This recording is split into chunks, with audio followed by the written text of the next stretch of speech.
Olá, começa agora na sua TV Assembleia o Contraplano, nosso encontro semanal para falar de temas debatidos no Parlamento e assuntos de interesse da população. Na semana em que São Luís completa 411 anos de fundação, queremos debater por que mais de 4 séculos não foram suficientes para construir uma cidade mais justa, inclusiva e sustentável. Quais os desafios para alcançarmos a cidade que queremos? Que políticas públicas têm sido elaboradas nesse objetivo? E o que o conceito de direito à cidade tem a ver com tudo isso? O Contraplano está começando.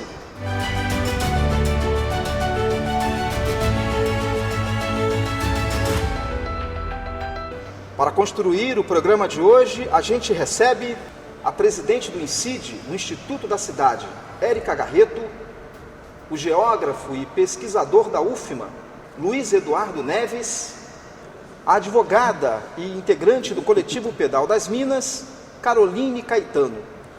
Sejam bem-vindas, bem-vindo. Bom, 411 anos, né? Não foram suficientes para a gente construir uma cidade mais justa, mais sustentável, mais inclusiva. Por quê? Érica. Bom, a construção de uma cidade cada vez mais justa, ela demora um tempo. Porque também perpassa pela cultura daquele povo, perpassa por diversos aspectos que precisam ser observados e construídos juntos. Então, você mudar a característica, o modus operandi, tanto do poder público quanto também da consciência da própria sociedade civil, não é um processo tão rápido. De fato, 400 você percebe, nossa, 400 é muito tempo, né? Mas a gente vem aí de direito à cidade, foi começado a falar sobre esse tema na década de 60. Então, de certa forma, é um passado bem recente, né? Então, um passado recente a ser transformado, a ser estudado, a ser apropriado para que, de fato, a cidade seja, de fato, mais justa, mais sustentável, mais igual. Eu brinco também dizendo, Luiz, que é a cidade de 411 anos, mas é claro, São Luís, ela de um século para cá, que ela tem mais essa característica de maior população, de maior... de andamento da cidade mesmo, né, enquanto centro, né? Mas esse tempo também não foi suficiente para construirmos uma cidade mais justa, mais inclusiva. Verdade, Fábio. Olá, um prazer estar aqui, obrigado pelo convite.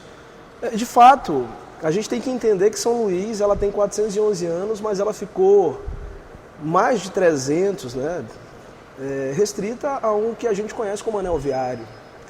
Então, a cidade ela vai explodir, vamos dizer assim, a partir dos anos 60, 70, então é muito recente.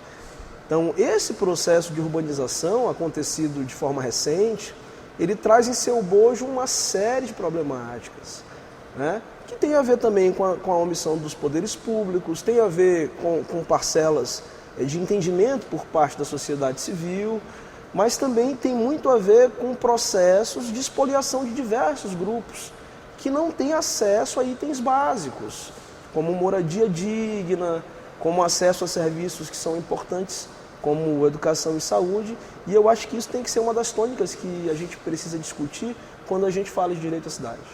E a necessidade da participação popular, Caroline, só que ainda é tímida essa participação, talvez, da sociedade civil nessa discussão da cidade mais justa e inclusiva? Sim, e eu falando aí de uma ótica do direito, né, de conceitos como uma cidade democrática, uma cidade sustentável, né, tu falavas de inclusão, esses são conceitos ainda mais recentes, né? A gente vai ter a inserção desses títulos muito menos de 400, né? Aí vai ser muito mais aqui da nossa Constituição, né? A Constituição Democrática de Direito vai trazer essas inserções e dizer, inclusive, da participação popular, né? De buscar essa participação ativa da sociedade civil, né? Em detrimento dessa exclusividade do poder público nas decisões e mandos daquilo que a sociedade efetivamente precisa para o seu território. E aí, essa inserção, e aí trazendo para o nosso diálogo, né, da Pedal das Minas hoje, nesse contexto do trânsito, é o que nós buscamos, né? A partir de uma deficiência ou de sentir que esses avanços vinham não trazendo esse olhar para outros modais, não sendo menos democrático ainda para mulheres, né? Nós vivemos nessa sociedade, você falava a respeito, é cultural. Nós temos uma sociedade, né, muito mais marcada pelo patriarcalismo, então de que homens têm mais acesso a determinados direitos. E a mobilidade urbana, ao trânsito, acesso, né, a transporte, no nosso caso, falar de bicicleta, também nós vivemos essa violência marcante do que é essa restrição do nosso direito de ir e vir. Érica, vamos tentar aprofundar um pouco mais esse conceito de direito à cidade, né? É um conceito que você falava, vem da década de 60 do século passado. O que ele significa, o que ele traz de novo para a discussão, então, dessa questão da cidade? Bom, o direito à cidade, ele, como eu falei, ele foi introduzido, esse conceito, na década de 60, no que diz respeito ao Brasil, na Constituição Federal, mais especificamente, né, na parte do urbanismo, no estatuto, com o advento do Estatuto da Cidade de 2001. Então, ele é um conceito onde o cidadão, o morador, a população, ela precisa e ela deve ter o direito de participar das decisões que vão impactar ali o futuro dela na cidade, né? Então, é o direito da população, do morador, de intervir, de produzir aquela cidade juntamente com o poder público. Além disso, mas também o acesso às políticas de habitação, saneamento, mobilidade, como foi colocado. Então, a cidade, quem mora na cidade, o cidadão, ele tem o acesso a tudo, não ficar só a uma parcela. Esse é o direito à cidade. E qual é o maior desafio para que isso seja, de fato, vivenciado, implementado? Bom, a cidade é dinâmica, a cidade vai crescendo, os problemas da cidade, à medida que vai passando o tempo, eles vão ficando mais complexos, né? Então, são diversas frentes que devem ser, precisa-se de fato de uma política de governo que observe o que está disposto no Estatuto da Cidade, o que está na Constituição, no Estatuto da Cidade, para que sejam alcançados os objetivos e diretrizes daquele plano diretor daquela cidade. Então, o plano diretor do município, ele deve nortear, o princípio do plano diretor é nortear o governante daquele município os objetivos, a dar os objetivos, né, as estratégias, as diretrizes necessárias para se alcançar a habitação, a política de habitação, a política de mobilidade, política de saneamento, política de meio ambiente. Nós que somos uma cidade de patrimônio, uma política que conserve e que promova o nosso patrimônio cultural e histórico. Então, assim, são diversas frentes. Aliado a isso, também o orçamento. Então, fazer o casamento do orçamento municipal e observar todas essas diretrizes para que quais, como eu falei, são problemas complexos, são muitos problemas. Quais que eu vou atacar, quais, no caso, o governante vai atacar primeiro, para que seja uma cadeia onde a cidade possa cada vez melhorar. E isso tem acontecido a partir de audiências, discussões, Luiz, até pelo Conselho da Cidade, do qual você faz parte também. Como é que tem se dado essas discussões, né, que eu acho que deve ter uma representatividade da sociedade civil, do poder público, mas também de empresários? Como é que se faz essa discussão com atores tão diferentes, pensando cada um do seu jeito, de repente, a cidade? Sim, eu ainda vou além da Érica, né, porque eu penso que o direito à cidade, a população, de uma forma geral, ela não deve ficar refém de qualquer tipo de lei. A lei é um instrumento importante, mas a gente deve fazer planejamento urbano, como os arquitetos gostam de dizer, urbanismo, no cotidiano, né? Isso, uma gestão muito afinada com as demandas da população de uma forma geral. Sobretudo, aquelas populações que se encontram excluídas da cidade. São pessoas que não têm o seu processo de cidadania completado. Cidades como São Luís possuem diversas problemáticas nesse sentido. Não tem acesso à água, não tem acesso a um saneamento básico, a esgotamento sanitário. Então, essa é uma questão importante. O Conselho da Cidade possui 30 integrantes escolhidos através de uma conferência.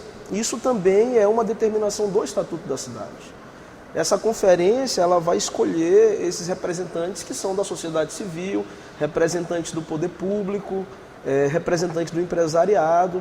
a meu ver, fiz uma pesquisa recentemente, há uma série de discussões dentro do Conselho da Cidade, importantes para a cidade, capitaneadas pela Prefeitura, só que muitas vezes nós encontramos interesses diversos, o que é absolutamente normal. A questão é que muitas vezes há interesses sobrepostos a outros interesses. Muitas vezes alguns interesses privados estão acima de interesses da coletividade. E a gente precisa colocar isso porque as demandas da população excluída nessa cidade e em muitas aglomerações no Brasil são muitas. Evidentemente que o poder público ele tem a tarefa fundamental de chamar essas pessoas e entender quais as suas deficiências nos seus bairros, nas suas comunidades, para intervir. E isso é urgente, porque as demandas são muitas. Então eu coloco essa questão de não ficar refém da lei, porque nem sempre a lei ela é aplicada. E isso tem que ser colocado aqui. Então, não só o poder público tem a sua responsabilidade, mas como todas as pessoas dessa cidade, que muitas vezes desconhecem aonde essas populações residem, como essas populações vivem, porque estão absolutamente à margem do que a cidade pode oferecer. Caroline, você faz parte de um grupo que discute, você dizia há pouco, a questão da mobilidade e a questão do gênero, né? São duas questões importantes que elas se incluem de que forma nessa discussão do direito à cidade, por exemplo? O coletivo Pedal das Minas, ele carrega consigo, né, nós mulheres componentes desse coletivo, carregamos conosco isso do protagonismo do diálogo, da incidência política e da mobilidade a partir da bicicleta, né? Pensar a cidade a partir da bicicleta, pensar a cidade para mulheres a partir da bicicleta, né? Então, em que contexto, quando a gente diz do direito à cidade, de usufruir a cidade, nós precisamos fazê-lo de uma forma ampla, né? Nós temos que ter garantidos a cada um de nós cidadãos o direito de usufruir em sua plenitude desse ambiente. E aí, quando nós falamos das restrições que envolvem a condição feminina na nossa sociedade, aí falar disso, né, é trazer a reflexão de quais os impactos nós vivemos amplamente. E a violência contra a mulher, ela também nos atinge no trânsito, né? Nós somos desrespeitadas nesse sentido do imaginário coletivo de que nós não teríamos direito de nos deslocar nessa cidade, de nos deslocar a partir da bicicleta, né? E aí, assim, é desafiador porque é uma mudança de entendimento e de cultura que perpassa por uma cultura machista. Então, nós vivemos esses desafios diariamente e buscamos, a partir do coletivo, com essa proposta no protagonismo da incidência política, de questionar ao poder público de que forma essa cidade, além de garantir o nosso deslocamento, a que nós possamos usufruir a cidade a partir da bicicleta, mas de que forma também vai nos garantir segurança. Porque o diálogo é muito no sentido de que a bicicleta é um transporte, como é que eu digo? Um transporte inseguro. E aí nós vamos fazer uma reflexão, de que forma a bicicleta é insegura, o uso da bicicleta para o nosso deslocamento é inseguro. Se a gente fizer uma reflexão, nós vamos verificar que não é a bicicleta que é insegura, é as condições que a nossa cidade é construída e pensada, de que forma que a mobilidade urbana é pensada, para quem essa mobilidade urbana é pensada, é que torna esse trânsito inseguro para nós, né? E é que se fazendo recorte de gênero, mas inseguro para as pessoas que usam outros modais que não os transportes, né, automotores. E esse tem sido o nosso trabalho de questionar. A bicicleta é um transporte limpo, nós vivemos em uma ilha, né? Teríamos a facilidade desse nosso deslocamento dentro dessa ilha, inclusive com celeridade, a partir do que é essa sua formação aí geográfica, estrutural, mas ela não é construída com esse pensamento, de que forma eu construo essa mobilidade para garantir esse uso efetivo. E aí, quando a gente fala dos outros de pensar os diversos nichos populacionais, as características diversas da nossa sociedade, inclusive do ponto de vista econômico, né? A Pedal das Minas trabalhou recentemente com o Coroadinho, o coletivo de mulheres no Coroadinho, no polo, né, do território do Coroadinho, com o coletivo de mulheres negras.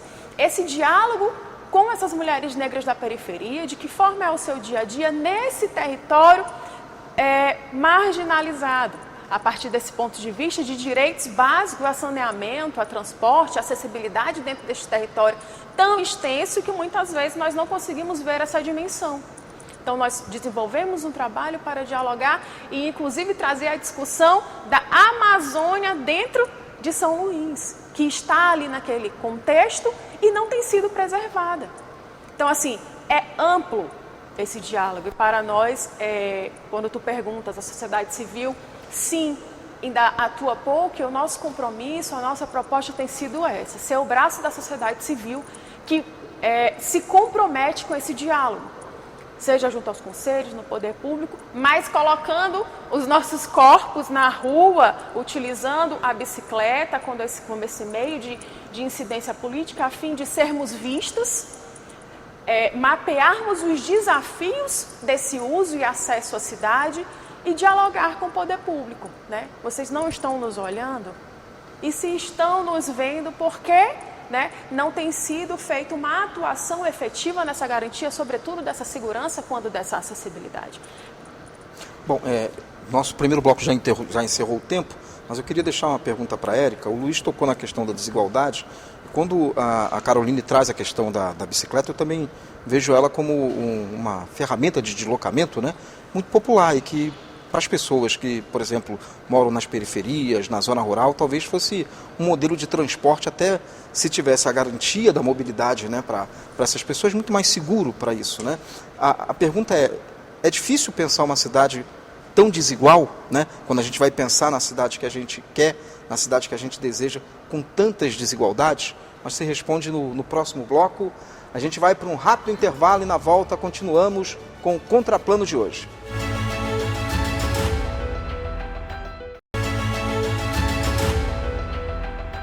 O Contraplano está de volta pela sua TV Assembleia. Hoje estamos conversando sobre o direito à cidade e a São Luís que queremos. A gente deixou uma pergunta para a Érica no final do primeiro bloco, a partir tanto da intervenção do Luiz quanto da Caroline, que falaram um pouco sobre a questão da desigualdade. Como é que é possível pensar numa cidade com todas essas desigualdades que existem, Érica? Bom, de fato é complexo, né? Conforme tu havias perguntado no bloco passado, trata-se de uma política de governo, não é só o prefeito ou o Estado, né, o governo do Estado, mas tem que ser uma ação conjunta, né? Por quê? Porque tem que se haver, de fato, uma intervenção nas vias, e isso a gente pode perceber nesse governo atual, já tem se melhorado as vias, né, de acesso da população que está na zona rural para acessar, esse movimento já tem sido feito. Você vê várias vias sendo pavimentadas de áreas como Santa Bárbara, Santa Clara e povoados, já tem recebido o asfalto.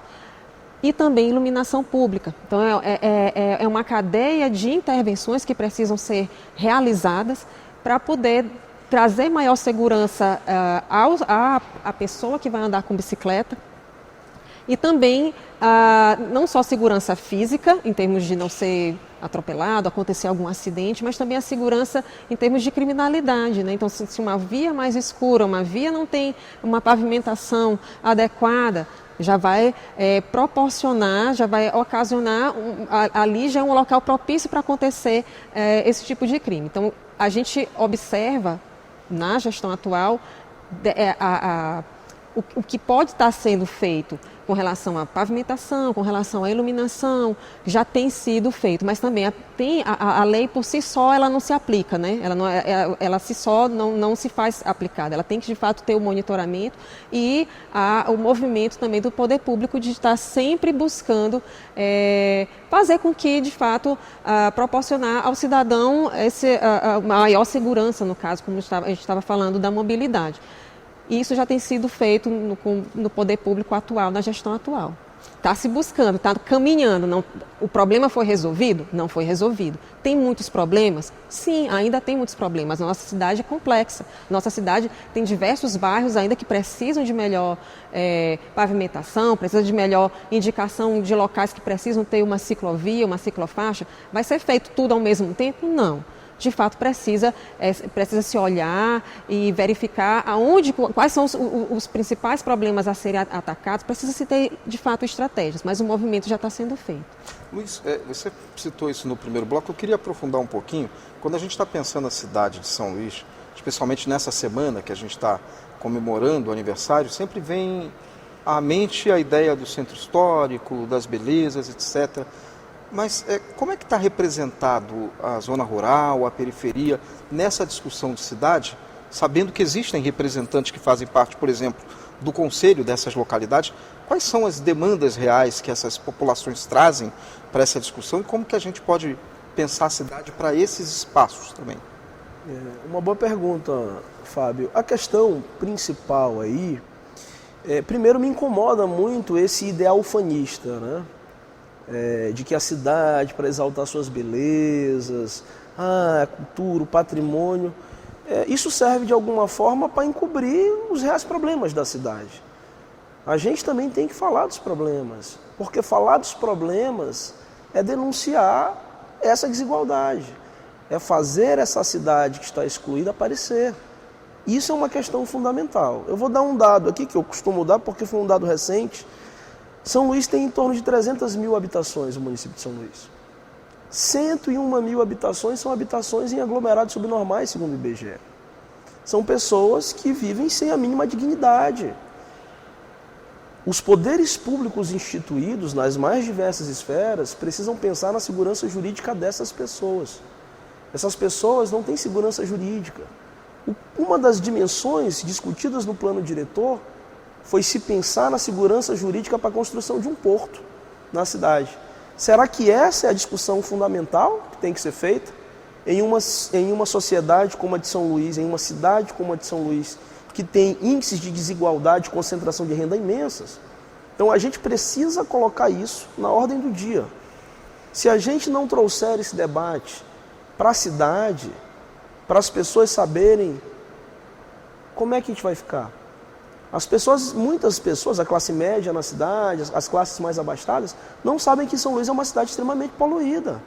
São 50 mil toneladas de poluentes jogados na atmosfera todos os anos. Então, esse é o debate que precisa ser feito. Belezas a cidade tem, culturalmente somos ricos, nós temos um patrimônio arquitetônico importante, mas nós não devemos esquecer as causas e a gênese dessas mazelas. E o poder público, evidentemente, tem as suas responsabilidades.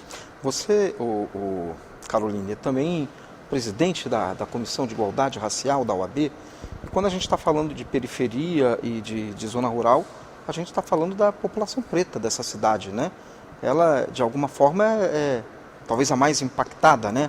Por toda essa desigualdade que existe, por todos os problemas, de repente, por não usufruírem ou viverem ou participarem, né? Já que a gente discutia aqui a necessidade de pensar o direito à cidade como um direito de participação, né, nessa construção, e não só do usufruto dela, mas de participar dessa construção dessa cidade. Quando a gente traz para esse debate, é inevitável. É uma certeza, os dados estatísticos nos demonstram que sim, a população negra é a mais impactada. Em virtude desse racismo estrutural, nós falamos isso hoje, né? O racismo estrutural e estruturante estrutura a nossa sociedade. E aí, inclusive, quando a gente vai vincular, estamos discutindo políticas públicas, e aí a gente vai ver quem primeiro eu busco melhorar, não é a vida periférica. Inclusive, quando a gente fala em... E aí, assim, trazer um exemplo do que é a falta do saneamento básico, uma questão de esgotamento sanitário, um sistema de esgoto. Nós vivemos o problema dos nossos rios, né, todos poluídos, mares, e as populações hoje que estão na periferia, a gente falava do Coroadinho. Coroadinho, né, tem ali aquela extensão de águas totalmente poluída, totalmente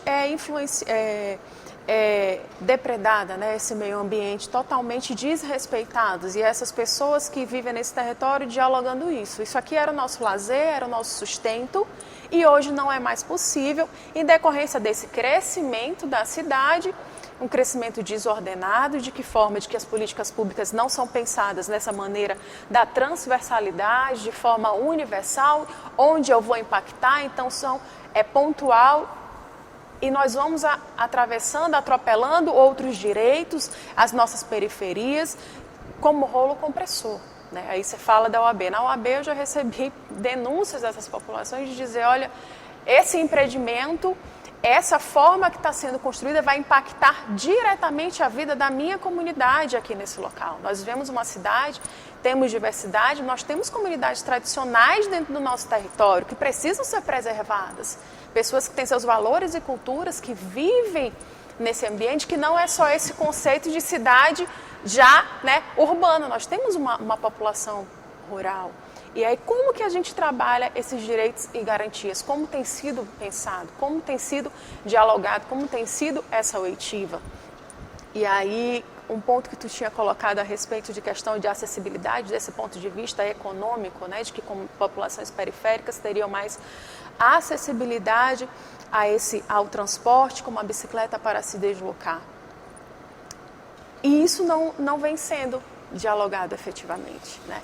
Pensado efetivamente de que forma nós podemos fazer essa potencialização do uso da bicicleta em prol, né, de uma população, da população como um todo. E aí, em que sentido digo isso? Né? Até do desafogar, deixarmos de investir, temos prioridade nesse conceito, quando a gente pensa em transporte. O que é o transporte? É o transporte público, nosso transporte, né? Vivemos vários problemas com o transporte, mas quando a gente pensa nisso do transporte público, pensa nos veículos automotores, tá? E os demais modais? Nós temos integrantes do coletivo Pedal das Minas que se deslocam diariamente das suas casas para os seus serviços com bicicletas, e vamos colar Vinhais, Calhau, fazendo esse trajeto em 10 a 15 minutos. E nós que eventualmente precisaríamos fazer esse trajeto num horário de pico durante o dia, não gastaríamos menos de 40. Pessoas que se deslocam da Coab para o centro da cidade em 40 minutos. Né? E ainda nessas condições desafiadoras do trânsito. Mas quando fôssemos falar, né, de um transporte do Quatraque para o centro no horário de pico, nós não gastamos menos de 1h30. Então, assim, num contexto social, num contexto dessa nossa cidade, seria possível viabilizar, né? Mas quem vai olhar, quem pensa, né? Quem olha para esse meio de transporte, seja no sentido de melhoria assim, dos impactos ambientais pela natureza desse transporte, mas também dessa estrutura que nós temos. E um segundo ponto, nós também temos o deslocamento a pé. Se nós observarmos o trânsito de São Luís, os nossos acessos, nós não temos uma cidade pensada para pedestres, para transeuntes. Nós não temos uma estrutura adequada de calçadas, nós não temos há incidência aí na transformação desse nosso trânsito atualmente, mas não sei, convido as pessoas a fazer esses trajetos a pé, desses nossos retornos de quadra, essas nossas mudanças de via, a pé ou de bicicleta. Não é intuitivo. Nós não conseguimos fazer um deslocamento. Meu pai dizia que a distância menor entre 2 pontos é uma reta. E hoje, nós, na nossa cidade, não conseguimos fazer esse deslocamento. Eu, enquanto pedestre, para conseguir atravessar uma dessas avenidas que foram ampliadas, eu não consigo atravessá-la com segurança. E, na maioria das vezes, não consigo fazê-la num curso único. Né? Eu preciso fazer várias quebras nesse meu deslocamento. Eu queria saber, Érica, a gente falou em 3 legislações aqui hoje, né? O Estatuto da Cidade, falamos na Lei de Zoneamento e no Plano Diretor. Eu sei que cada uma delas dá um programa, mas em linhas gerais o que cada uma delas trata, né? E como que elas se articulam, como que elas convergem? Bom, o Estatuto da Cidade é a lei que regulamenta os artigos 182 e 183 da Constituição Federal.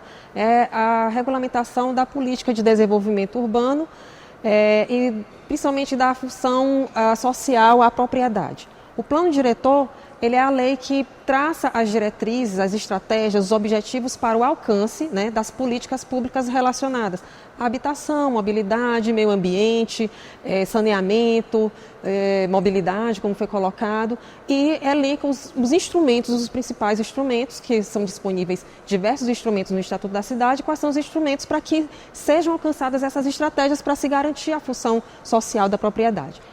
E a lei de zoneamento é uma lei complementar ao plano diretor, então nela que vai dar o ordenamento territorial, como que aquele solo, como aquela área, ela vai ser utilizada. Então, eu posso utilizar aquela área que foi definida pelo plano diretor como área urbana ou área rural. Qual é o uso que eu vou poder dar naquela área urbana? Vou poder colocar o shopping, vou poder colocar o hospital, que tipo de comércio, que tipo de indústria? Na área rural. Como é que vai ser os tipos de uso que vão ser permitidos naquela área rural? Em determinado bairro, em determinada localidade, vou poder construir até quantos pavimentos o meu prédio? Qual vai ser o afastamento que aquele prédio vai ter na rua? Até quanto eu vou poder fazer o desmembramento daquele lote? Então, quanto que eu vou poder parcelar, né, o solo? Então, como eu coloco assim, o plano diretor, ele diz onde, né? E a lei de zoneamento vai dizer como. Como que eu vou fazer? E nesse intuito dessas 3 legislações, o Estatuto ele é mais fixo, o plano diretor ele foi revisado recentemente, é isso? E a lei de zoneamento, como é que está tanto o plano diretor do ponto de vista da implementação dele ou não, e a questão da lei de zoneamento, como é que está a discussão? Ou... Certo. Essas leis, elas funcionam como se fosse uma espécie que, vamos botar um guarda-chuva, né? Então, a Constituição está mais acima. Tem o Estatuto da Cidade, como eu falei, que faz essa regulamentação, ela é de 2001, mas ela já teve algumas atualizações. O plano diretor está mais abaixo, ele tem que seguir as diretrizes que estão dispostas no Estatuto da Cidade, e aí ele foi revisado agora, em 2023. Então, ele já foi implementado e agora, digamos, trabalhar para que as políticas públicas, as diretrizes que foram colocadas ali, de fato, elas não fiquem só letras bonitas no papel, não fique só aquilo que foi estudado ali. Não, tem que ser posto em prática. E a lei de zoneamento, ela é de 92. Ela, de fato, está agora, carece de muita atualização. A cidade de 92 não é a cidade de 2023. São, né? 30 anos, né? Mais de 30 anos. Mais de 30 anos. Ela é de dezembro de 92, então realmente já passou bastante do tempo. E aí a gente está trabalhando. Por força desse plano diretor que foi aprovado agora, o município ele tem um intervalo de 1 ano para fazer a revisão da lei de zoneamento. E o Instituto da Cidade, que é o órgão, né, municipal responsável por coordenar o processo de revisão, porque ele nasce, digamos, tecnicamente no Instituto, mas ele tem que passar pelo Conselho da Cidade, que já foi colocado aqui. Inclusive, o Instituto da Cidade ele tem assento no Conselho da Cidade. E aí é discutido no Conselho da Cidade e aí vai para as audiências públicas. Então, ele pode até nascer aqui no município, mas ele recebe contribuições, supressões, críticas no Conselho da Cidade, depois passa para a oitiva maior, né, da população, que ainda vai receber sugestões, críticas, e ele ainda pode receber ali alterações para, enfim, virar lei, para ir à Câmara, né, municipal e, enfim, virar lei. É assim que é o processo. Perfeito, a gente está chegando ao fim do segundo bloco. Eu já deixo uma pergunta para o Luiz. Como é que você vê esses 2 instrumentos, então, tanto o plano diretor quanto a lei de zoneamento? Que avanços a gente tem dessas legislações, pensando nesse direito à cidade, e quais são os desafios que a gente ainda tem? Mas você responde no próximo bloco. Vamos para o último intervalo do programa Contraplano de hoje. Na volta, a gente continua o nosso debate.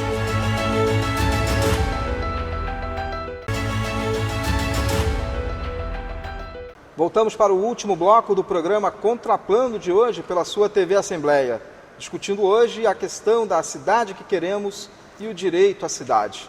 Os nossos convidados, a presidente do INCIDE, o Instituto da Cidade, Érica Garreto, o geógrafo e pesquisador da UFMA, Luiz Eduardo Neves, e a advogada e integrante do coletivo Pedal das Minas, Caroline Caetano. Eu deixei uma pergunta no final do segundo bloco para você, Luiz, a respeito dos desafios e os avanços que temos, tanto com o plano diretor e, no caso da lei de zoneamento, da discussão que está sendo feita, né, para atualização dela. Vou fazer uma breve retrospectiva A gente tem que entender que quando se fala que São Luís não tem planejamento urbano, não é verdade. São Luís tem uma longa tradição de planejamento urbano. Mas a gente tem que entender que muitas vezes o que é projetado, porque o planejar é olhar para o futuro, né? Muitas vezes não é concretizado. Se a gente for olhar o histórico do plano diretor em São Luís, o primeiro plano diretor daqui ele é de 1975. Ele foi feito por o prefeito Haroldo Tavares, porque nós tínhamos um contexto da ditadura civil-militar e nós tínhamos o chamado um Programa Nacional de Desenvolvimento. Então existia uma política nacional de desenvolvimento urbano que exigia que vários municípios tivessem seu plano diretor. Depois, na gestão Jackson Lago, foi feito um plano diretor em 1992. O plano diretor de 75 foi para olhar para essa questão industrial da Vale, da Alumar, que estavam se instalando aqui na cidade. O de 92 já foi uma questão viária, né? A cidade estava crescendo e priorizou essa questão viária. Nós vivemos numa cidade onde o carro é o protagonista. Por isso essa falta de mobilidade, de outros modais. E aí nós temos o de 2006, porque em 2001 é aprovado o Estatuto da Cidade, em 2003 se começa uma política efetiva em âmbito nacional, a partir da criação do Ministério das Cidades, né? Inclusive a Raquel Ronick, a Hermínia Maricato eram secretárias nacionais da cidade, e aí houve uma questão que não tinha nos outros planos diretores, uma participação da população. A população começou a opinar da voz, o que era diferente do que aconteceu antes. E aí nós chegamos ao que foi aprovado recentemente com o plano diretor. O que eu vejo é que muito do que se é discutido nas audiências públicas, muitas demandas não são concretizadas. A população, eu volto a repetir, tem uma série de necessidades. E o Conselho da Cidade ele é soberano. A meu ver, e aí é uma questão jurídica, há essa dupla interpretação. As audiências públicas não podem ser apenas consultivas. Elas precisam, de fato, serem deliberativas. E isso é uma discussão que existem desavenças jurídicas em relação a isso. Acho que a legislação é importante e ela deve ser concretizada. Para finalizar, o Estatuto da Cidade, o Plano Diretor e o Zoneamento, eles têm questões importantes que são os instrumentos urbanísticos. Infelizmente, esses instrumentos urbanísticos possuem uma tradição de não serem aplicados no Brasil. Eu estou falando de IPTU progressivo, eu estou falando das zonas especiais de interesse social, estou falando de política fundiária. Esses instrumentos, se fossem concretizados, eles ajudariam a dirimir desigualdades na cidade de São Luís. E a gente deve lutar para que eles sejam efetivados. Caroline, quer falar também sobre essa questão, tanto do plano diretor, que você disse que acompanhou, né, pelo Pedal das Minas, como um coletivo dentro do Conselho, ou mesmo a lei de zoneamento? O coletivo fez, né, esse acompanhamento a partir das outras articuladoras. Eu chego na Pedal das Minas já agora, recentemente, então não estive nessas discussões a fundo, mas nesse sentido de trazermos esse nosso olhar, esse olhar dos outros modais, desse olhar de tirar este foco prioritário da cidade e das pessoas também, dessa necessidade do veículo automotor. Então, assim, fazendo essa incidência, as observações adequadas no que nos compete. Só, assim... Quando a gente está falando no plano diretor, tem muita polêmica, né? Quando se teve a própria discussão, o próprio debate. Quais são os pontos mais polêmicos dessa questão que foi vivenciada ao longo dos últimos anos, essa discussão e essa aprovação do plano diretor? Bom, o ponto mais polêmico, de fato, do plano diretor, os pontos, na verdade, foi a questão da identificação no solo como o que seria a área urbana e o que seria a área rural. Então, houve um aumento, né, na indicação do que passaria a ser urbano. Então, essa foi uma questão, de fato, bastante polêmica, bastante discutida, falada. Essa foi uma das questões. E o outro ponto é no que diz respeito ao mapa de macrozoneamento ambiental, principalmente no que diz respeito à área de dunas, área de recarga de aquífero. Então, essas foram as três principais polêmicas desse plano diretor. O que ficou definido, por exemplo, nessas questões? Bom, no que diz respeito à área urbana e rural, é até bom aproveitar esse espaço para esclarecer, porque em 2020 o Ministério Público, o plano diretor já havia sido entregue à Câmara e em 2019, em junho de 2019, a Câmara chegou a fazer 9 audiências públicas, se não 8 audiências públicas, e em 2020, ainda esperando aí a Câmara se movimentar para iniciar as votações, o Ministério Público entregou uma recomendação a eles a respeito de algumas questões ambientais e também na área do que diz respeito ao urbano e ao rural. E ficou aquela polêmica, o plano diretor havia sido devolvido à Prefeitura, por que a Prefeitura não alterou? E ficou muito essa fala, essa ideia de que estava, não foi. O plano diretor, a proposta do plano diretor, ela não foi devolvida ao Executivo.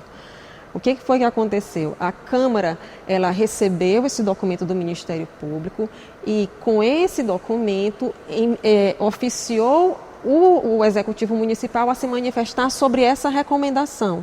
Ele não solicitou que o Poder Público não devolveu realmente a proposta e nem solicitou que fossem feitas as adequações que assim eles poderiam entender que deveriam ser feitas. Não foi feito isso. Então o Poder Público ele não tinha como de fato mexer no projeto de lei que estava de posse da Câmara, né? Então o Poder Público, no caso, a Prefeitura devolveu com argumentos técnicos sobre aquelas questões e principalmente no que diz respeito aos mapas, que eram as argumentações técnicas que o Ministério Público falava que era por isso que deveria ter sido devolvido ao Executivo. Então, o Executivo se manifestou com relação aos mapas. Acabou que eu até perdi um pouco o fio da meada explicando, mas só retoma aqui a pergunta que você fez. Era a ideia de poder explicar como que ficou o resultado dessas questões polêmicas relativas ao plano diretor. Certo. Então, houve, né, então, como ficou? A área urbana e rural não ficou de fato como estava na proposta, que havia sido entregue em 2019, houve uma diminuição, uma espécie de devolução, ou na verdade manutenção de diversas áreas rurais ainda foram mantidas. Não foi exatamente tudo que estava sendo solicitado ou que estava na polêmica, mas uma parte havia sido devolvida, mantida na verdade. E nesse processo na Câmara também teve muitas inserções, muitas emendas, e aí foram os vereadores que fizeram essas emendas. Dentro do Executivo, que o Executivo opinou, né, dentro do que o Executivo opinou, houve essa manutenção de diversas áreas para se manterem como rurais. Do ponto de vista da sociedade, foi um resultado positivo, Luiz? De uma parte da sociedade, não, né? Eu queria deixar claro aqui que o plano diretor ela é uma expressão acabada o plano diretor de São Luís. Ela é uma expressão acabada do modelo de desenvolvimento que acontece no Brasil. Não foi mexido no território, na verdade, foi mexido um território de zona rural para deixar para a construção de uma grande área retroportuária, que vai ser efetivada agora na Lei de Zoneamento. Essa área ela foi transformada em urbana justamente para abarcar esses investimentos portuários. E isso está articulado a um modelo de desenvolvimento brasileiro, porque São Luís é porta de saída, a partir da Ferrovia Norte-Sul e da Carajás e São Luís, das commodities. E eu estou falando dos minerais metálicos da Amazônia brasileira e estou falando dos produtos agrícolas que vêm do centro-oeste do sul do Maranhão. Quando a gente está falando de modelo, você está falando de modelo mais mercadológico? Estou falando de um modelo mercadológico, predatório, destruidor ambiental, que gera pouco emprego, que gera muita receita para determinados tipos de empresário em relação a isso. É um modelo que entra governo e sai governo, esquerda ou direita, permanece. Eu, como pesquisador, eu sou contra esse tipo de modelo, porque ele não valoriza questões ambientais e ele é predatório. Ele expulsa comunidades quilombolas, ele estimula a grilagem de terras. A questão do cajueiro, durante esse plano diretor, houve grilagem de terras investigada pelo Ministério Público. Pode colocar no Google aí. As pessoas tinham ali, naquela área ali, uma escritura, desde 1998, dada pelo ITERMA, um órgão estadual. Então, assim, é preciso compatibilizar. Eu não sou contra empresários, não sou contra a indústria. Eu defendo que haja uma compatibilidade. Por que não preservar a zona rural e estimular desenvolvimento de pessoas, de assentados naquelas áreas? Nós não temos nesse plano diretor, a Érica sabe disso, não foi feito um macrozoneamento rural. Foi feito um macrozoneamento ambiental, um macrozoneamento urbano, né, e essa divisão urbano-rural. Não tem um macrozoneamento rural por uma simples questão. Tem lá na lei de 2006 alguma coisa sobre macrozoneamento rural, mas não tem um mapa. Porque a tendência é a zona rural de São Luís desaparecer. E esse prognóstico não é adivinhação. É o uso do solo que é dado naquela área que é predatório. Se a gente sair de São Luís por dentro da área Itaquibacanga, as pessoas vão entender o que eu estou falando, né? Uma área poluída, uma área carente de diversos serviços. E assim, a gente queria aquela região, aquele território ali, para se desenvolver com sustentabilidade. A gente não está falando de sustentabilidade? O que é a sustentabilidade em São Luís? Onde, ao longo das últimas décadas, milhares de hectares de manguezais foram destruídos, milhares de áreas nativas de mata foram destruídas. E aí, a gente está vendo desenvolvimento nessa cidade? Eu deixo essa reflexão aqui para a gente debater. A gente está se encaminhando para a reta final. Eu queria ouvir da Érica. Ela trouxe ainda nos bastidores aqui o conceito de cidade inteligente, né? Eu queria que a gente pudesse explicar para o telespectador o que é esse conceito que também está sendo discutido mais recentemente, né? Bom, a cidade inteligente é aquela cidade que ela é mais compacta, é aquela cidade que oportuniza que o cidadão ele consiga acessar os diversos tipos de serviço mais próximo de onde ele mora.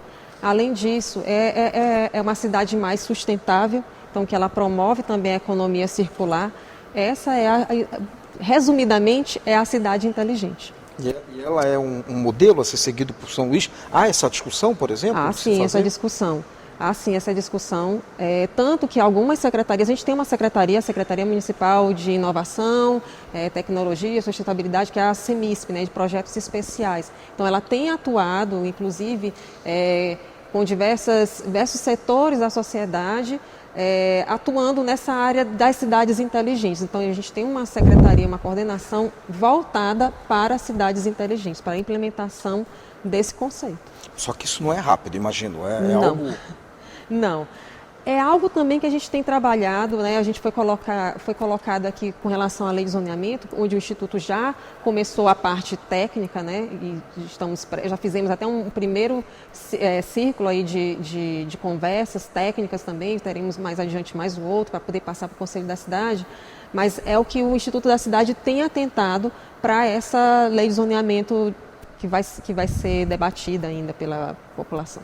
A gente tem só um minutinho, assim, eu queria uma mensagem rápida de cada um de vocês, aproveitando que estamos no aniversário, na semana que se comemora o aniversário de São Luís, o debate sobre esse direito à cidade, a cidade que queremos, começando por você, Caroline, bem rápido, 20 segundos, 30 segundos no máximo. Eu acho que, de fato, né, cumprirmos essa nossa agenda, eu ia mencionar isso, a gente tem uma agenda 2030, uma agenda internacional que prioriza, né, esse desenvolvimento sustentável da cidade e nós ainda não conseguimos efetivá-lo, então eu acho que buscar, né, esse olhar, talvez empatia, priorizar os outros modais, verificar isso desses novos projetos, se de fato cabem aqui no nosso modelo de diversidade, nós que contamos com tantas comunidades tradicionais, de que forma a cidade inteligente se adapta a essa nossa diversidade, para não trabalharmos aí uma questão do isolamento, invisibilidade, né, do que é essa nossa construção histórica e cultural, né, não só em prol aí do que podemos ter de mercadológico, né, de celeridade nesse contexto. Então, convidar todos a ter esse olhar sustentável, amplo, inclusivo, de verificar, né, que de fato o que eu preciso, de fato o que eu desejo para este lugar onde eu vivo e de que forma eu tenho contribuído efetivamente, né, enquanto sociedade civil, de que forma eu tenho sido atento e ativo nessa construção, porque essa construção vai ser fruto das nossas relações. Luiz, eu penso que a cidade que eu quero é uma cidade da cidadania ativa, uma cidade democrática, uma cidade em que a população possa não só opinar, como participar ativamente em suas comunidades na construção dessa cidade. Eu não estou querendo colocar responsabilidade apenas no poder público, porque nós, da sociedade civil, também temos nossas responsabilidades. Agora, penso que nós devemos cobrar para que a gente tenha uma cidade mais justa. E é isso que está faltando nessa cidade, a gente colocar pessoas invisibilizadas para aparecerem e que essas pessoas possam criar suas famílias em uma cidade digna, em uma cidade democrática, em uma cidade onde as pessoas possam ser cidadãs efetivamente. Érica?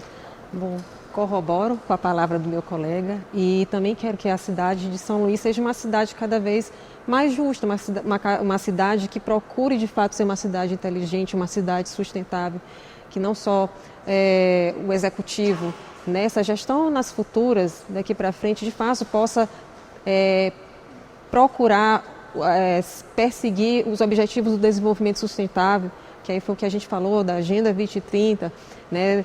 E que de fato busque diálogos não só com a sociedade civil, mas integrar as suas secretarias para que de fato façam políticas públicas que consigam alcançar cada vez mais a população e que o maior beneficiário sejam todos, né? Seja a cidade como um todo.